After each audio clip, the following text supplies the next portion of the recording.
Hello and welcome back to our first flight kickoff streams. My name is Jess and today we are going to be looking at another exciting project. We're going to be looking at Trick or Treat. So these first flights are an opportunity for you to take what you've learnt in Updraft and put your skills to the test, preparing yourself for a real competitive audit. This month we have some really exciting contests hitting Codehawks. We've got Sablier launching later today. We've got ZK Sync launching on Monday. And we have a couple of others that I'm not allowed to mention just yet, but some big contests coming. So let's get started into this first flight, upskill ourselves and prepare us. So hopefully we have a better chance of winning some of those prize pools. Now, you may have guessed by the background here today, it is Halloween season, it's spooky season, and today's contract is called Trick or Treat.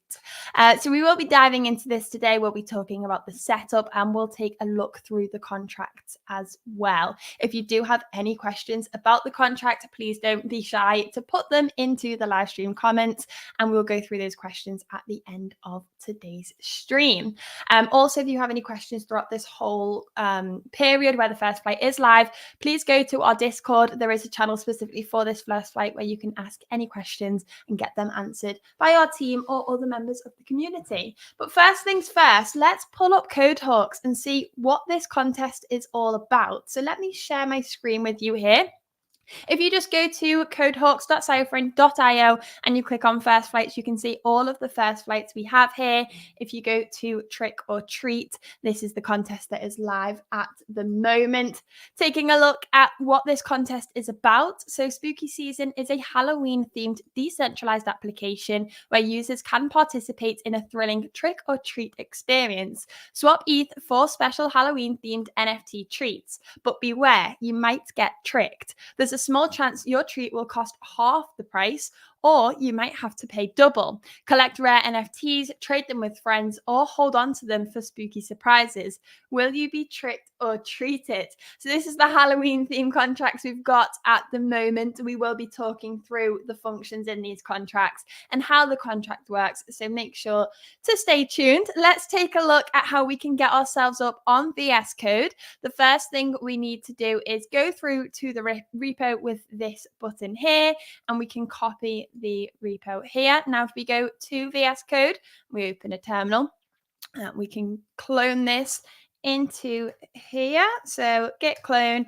pasting the link there, and we are all cloned. Now we need to change repository to copy depository to CD and copy the path there, and now we are in. So first things first, we need to install all of the dependencies. So we have, let me pull these up. I have prepared these earlier. So we need to install the OpenZeppelin contract. So we're going to do forge install OpenZeppelin / OpenZeppelin contracts and let that run. And we are going to install forge std as well. So just give this a second to run here.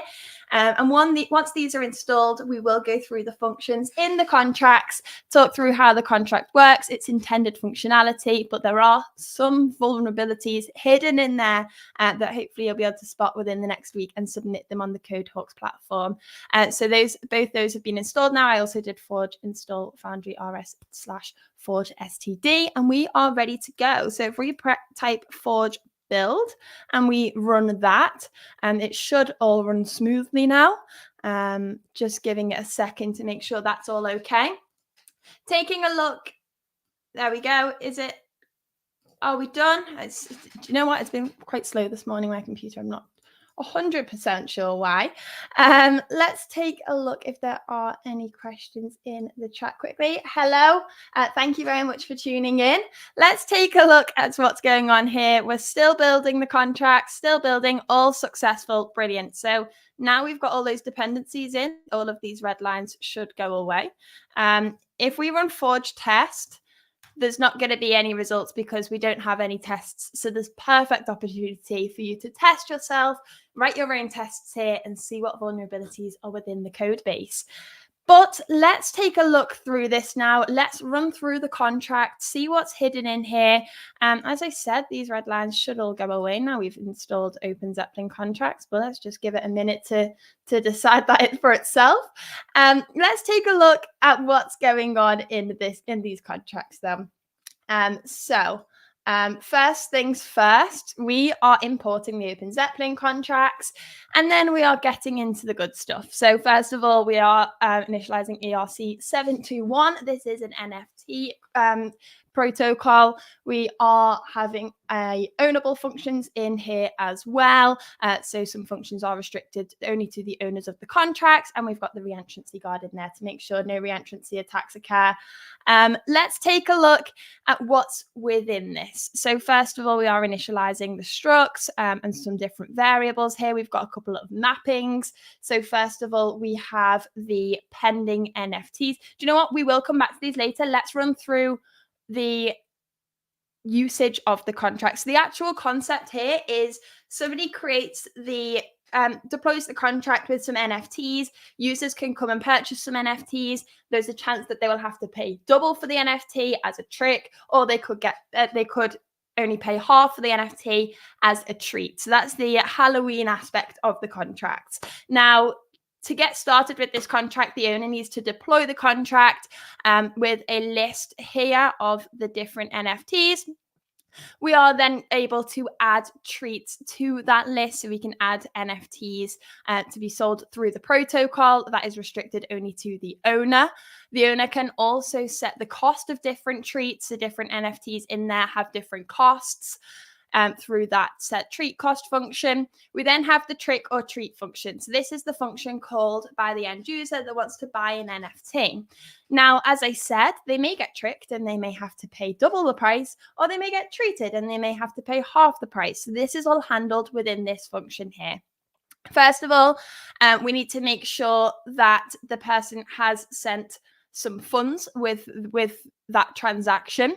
We are then going to get a random number. Now, this isn't the best random number generated, and that is in the known vulnerabilities for this contest. I'm sure many of you have come across that vulnerability before. If the random number is random enough, we do recommend using Chainlink BRF usually. That is in the known vulnerabilities for this contest. So submitting that, unfortunately, won't get any results. But however, I always think it's good to practice writing the proof of concepts for these kinds of things. So if you haven't done that for this kind of vulnerability before, it's still good practice. So we will be creating a random number, and the random number will be modulus 1000, meaning the number will be the final number will be between 1 and 1000. If the random number is 1, then the user gets a treat and the cost is halved. And if the random number is 2, then the user gets a trick and the price is doubled. So any other number that's generated, you just get the standard price of the NFT. There are some complexities with this functionality. When a user is calling this function, they may not be sending double the price of their NFT. So we need to be prepared for that. And that's where all of this code down here comes in. So this is saying, look, they've been tricked. The cost is 2 times. Have they sent enough? If not, we need to store that information correctly. And we need to include the functionality later on so that they can come back and finish their purchase by depositing more funds. So that's what all of this functionality is. And that's why we have a function later on called resolve tricks. They will finalize the payment for that trick and get the NFT purchase. Continuing on from there, however, if the price is halved, then the user should have sent enough funds and can purchase their NFT for half price. And if the cost is just the standard price, then they should have, again, deposited enough funds and therefore can receive their NFTs. Throughout all of these transactions, there are a couple of events that are getting emitted as well, so make sure to check those out. Moving on from this, we have the mint treat function. This is an internal function used within the trick or treat function.